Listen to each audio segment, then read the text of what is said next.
Here we are with our special guests, awesome collectors in the Star Trek community, John and Maria Jose Tenuto.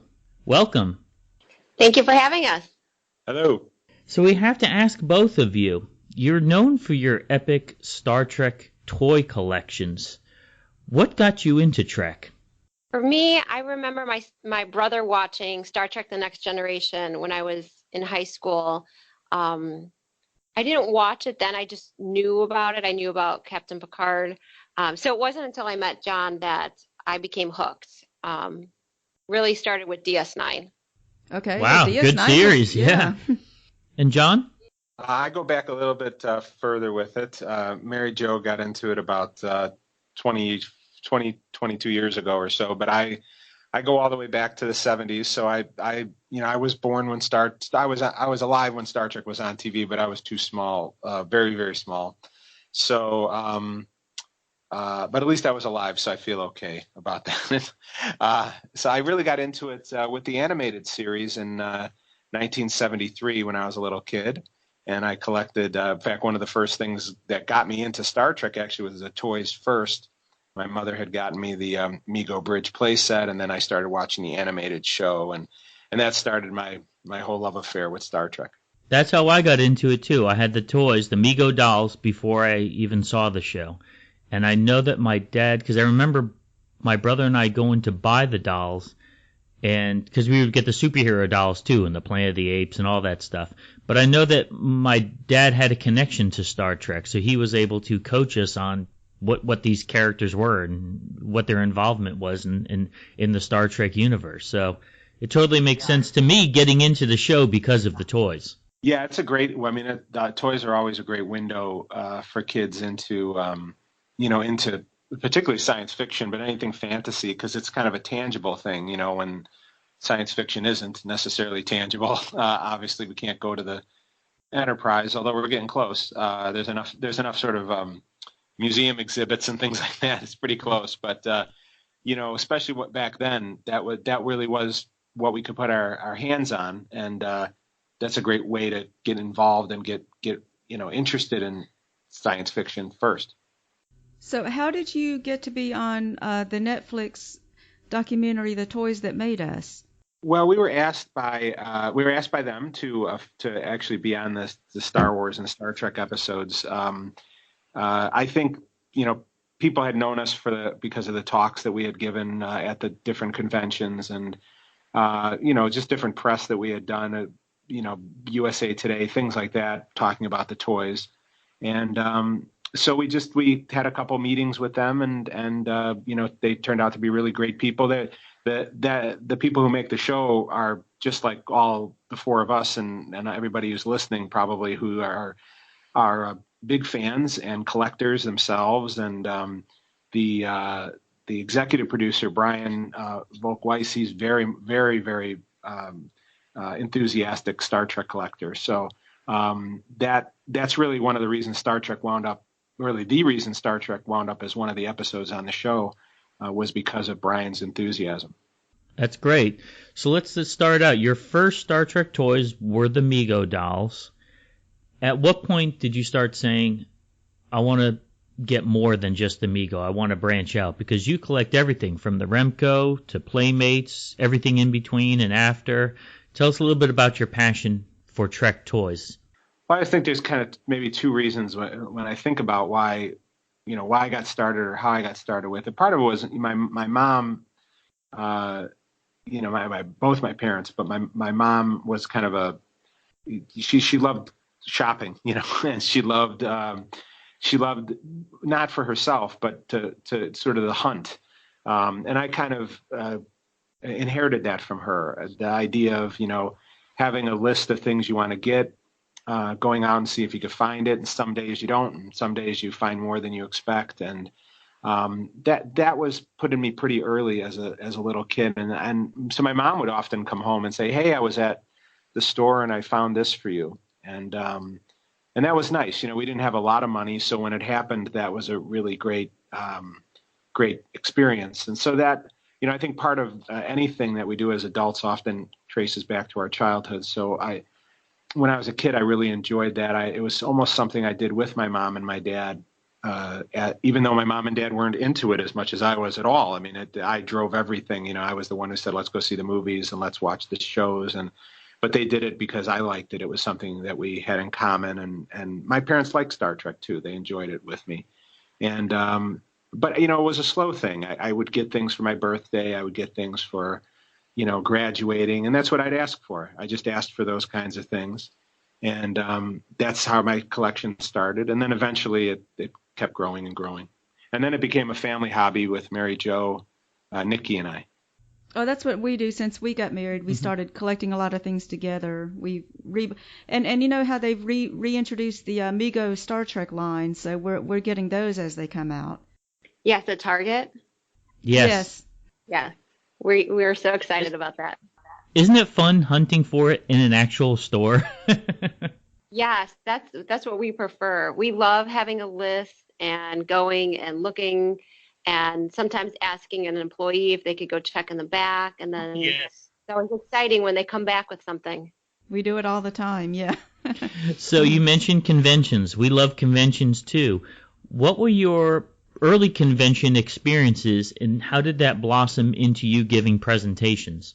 Well, the first convention I actually ever went to was a creation convention where it was kind of a different type of thing than what they normally do, but they had William Shatner and Leonard Nimoy touring together during the autumn of 1991 and into 1992 to kind of tie into the Undiscovered Country and the anniversary of Star Trek. And so I kind of started going first, and then Mary Jo came along with me when we got married. But I went to that event, and while I was walking around, I was just amazed. I was thrilled to be with people who had the same kind of affinity and love for Star Trek than I did. I just noticed different things, like the car. There were all different kinds of cars that were very expensive, and cars that looked like they couldn't run if you tried. The people were as different as the cars, and it was a really great experience to have people from so many different backgrounds, economic, social, cultural backgrounds, coming together and sharing the love of the same thing. And that really hooked me on conventions that time. I went with my dad to that, and it's still one of my favorite memories with myself and my dad. And then when we got married, Mary Jo and I started going to conventions, and through that, we started to know the people who ran the conventions. My first convention was January of 1999 with Ethan Phillips, Grace Lee Whitney, and John Delancey were there. And we just found them so entertaining and funny. And just by going to the conventions, we would talk to Adam, who ran Creation, and he got to know us. And John, how did you...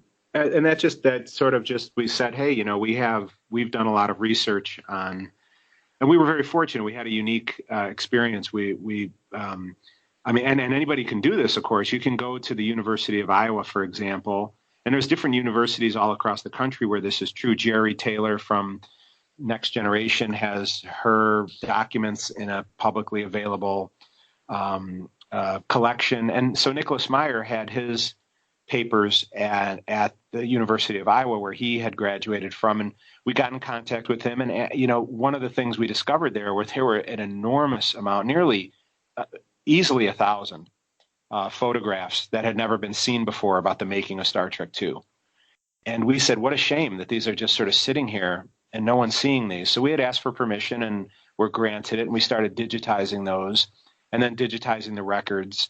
And that just blossomed into a full-out, all-encompassing research project, looking at all the documents available about Space Seed and Wrath of Khan, really because of our admiration of the people who made it. It's really we really want the credits of Wrath of Khan when people see Gain Rescher's name or Kathy Colton's name, to know who they were and to see them working and to know how they made these really our favorite films, and one of our favorite characters is Khan. So that just became a unique research experience, and we were able to share that with people.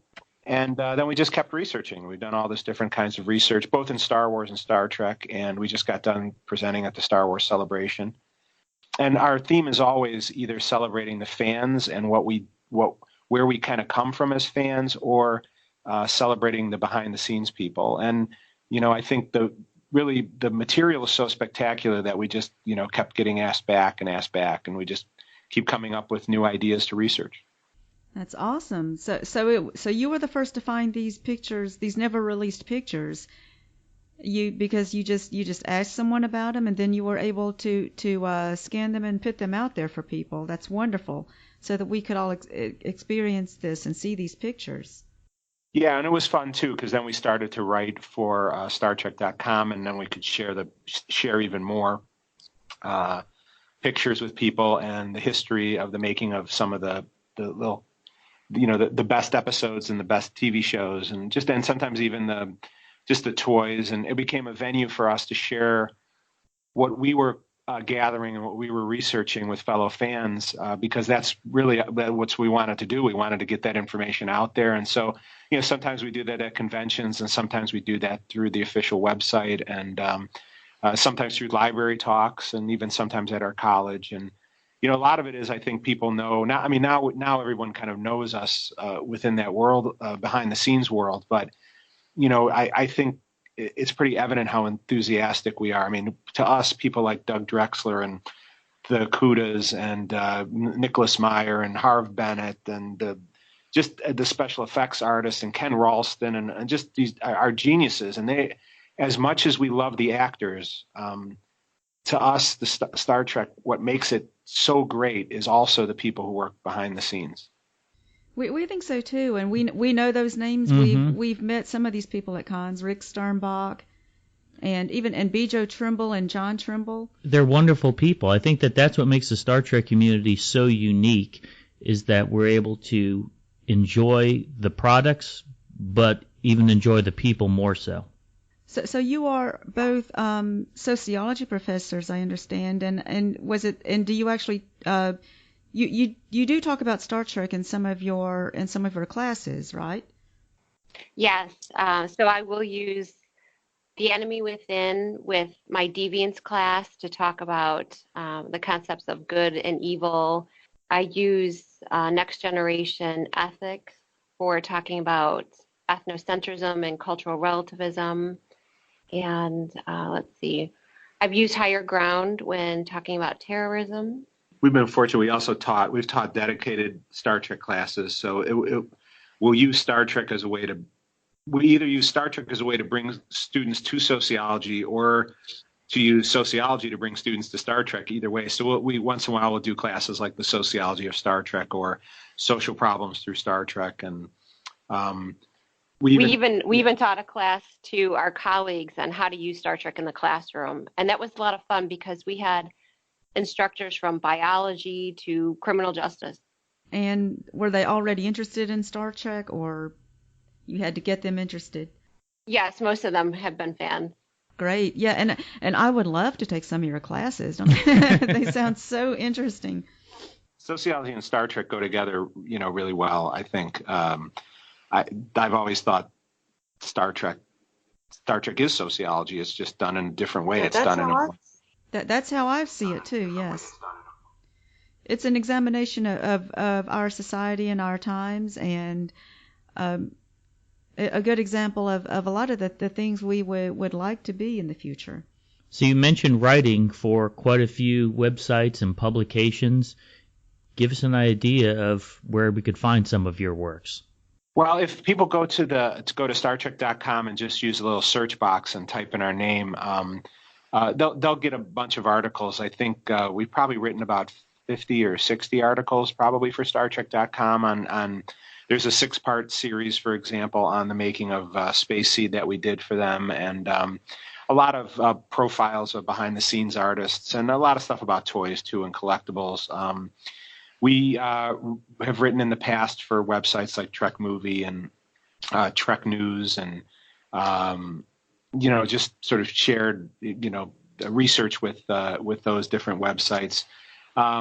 There's a book out called the title is always escapes me, but it's produced by DePaul University, and it's something along the lines of Winchesters and Muggles and Tribbles, and if you look up those words into words DePaul, if you look up Muggles and Tribbles and DePaul online, you'll find the book, and it's a collection of essays done by academics, and we have an essay in there that takes a look at little more literary analysis, but we took a look at the first episode of Voyager and shared how it reflected kind of Vladimir Propp's ideas, which Vladimir Propp is really the original. He predates Joseph Campbell, and so we kind of looked at Voyager through that lens. Normally we stick with making of and that sort of thing, but we did a lot of research on the first episode, the making of Caretaker.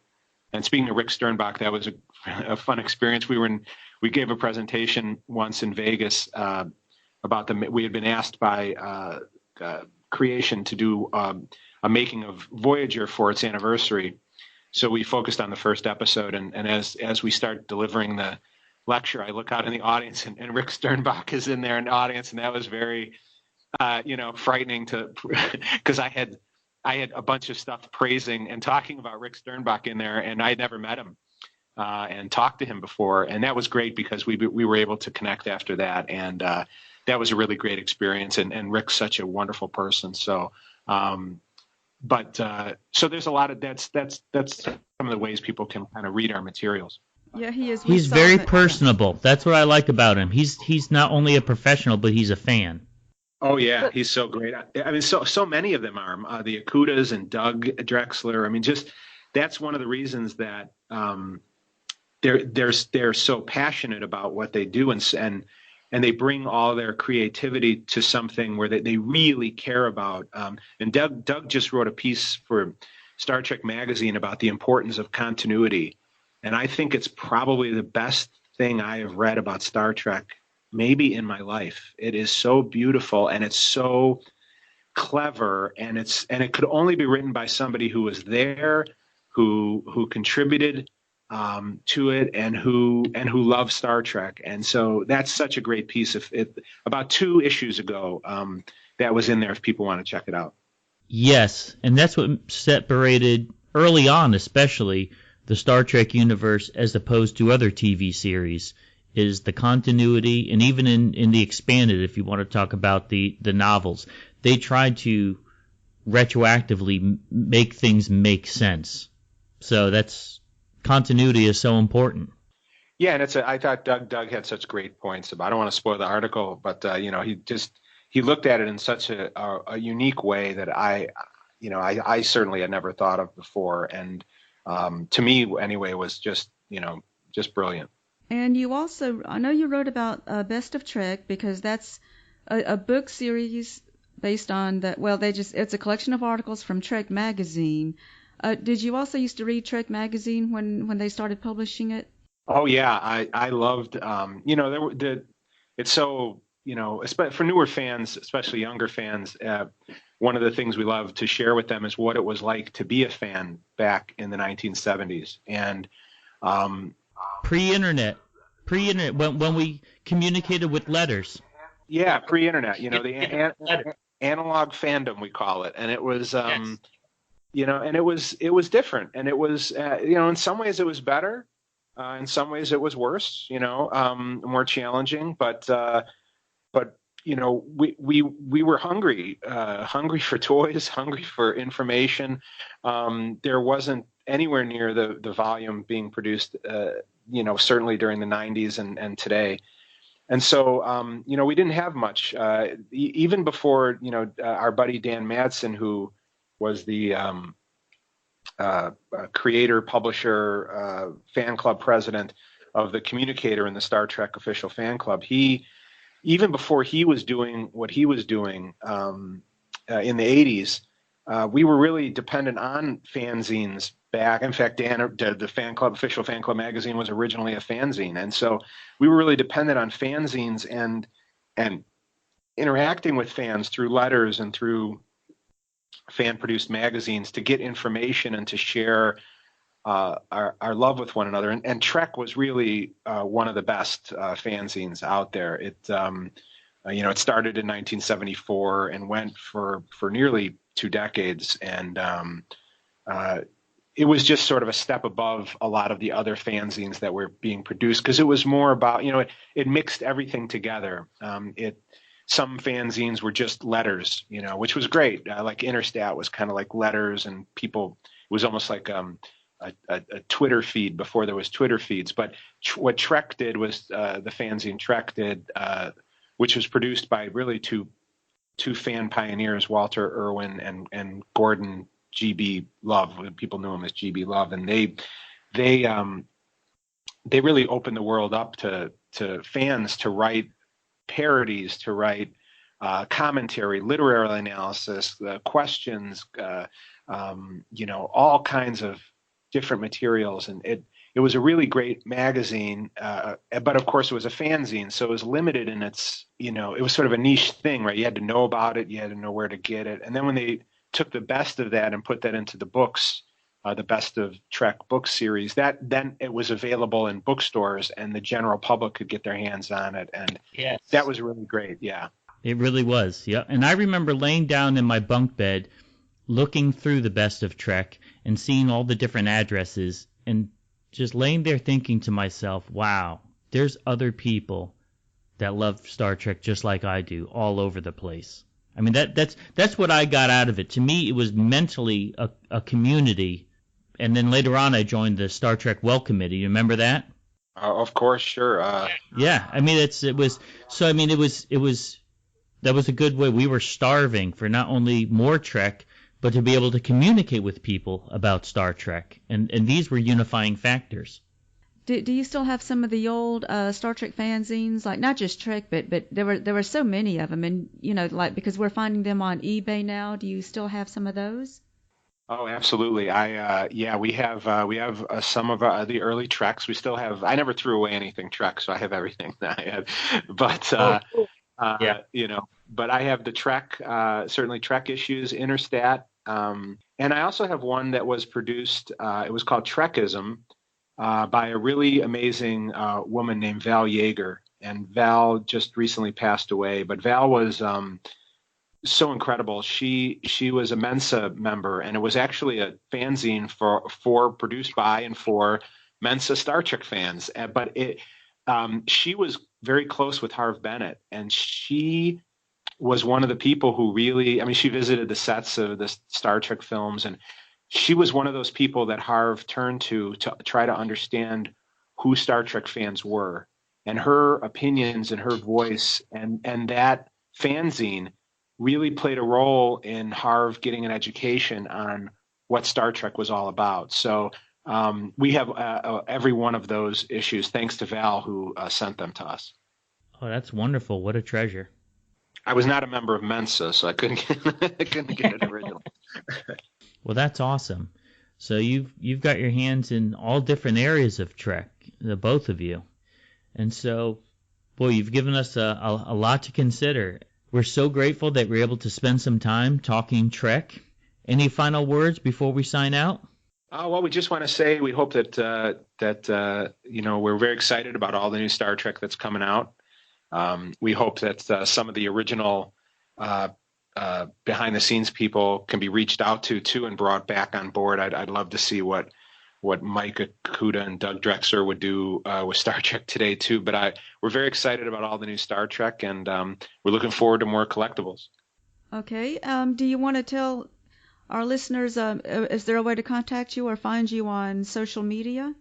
Sure. On Twitter, we're just if the people search for Tenuto Family, all run together, we're on there. Or if anybody wants to email us, they can just email us through the College of Lake County. If they go to the website, clcillinois.edu, and then just search for our name, they'll search for Tenuto, then in the directory, they'll get our email addresses. Thanks for listening. Make sure you hit that subscribe button and join our Facebook group. Live long, and may the Force be with you. Nanu Nanu.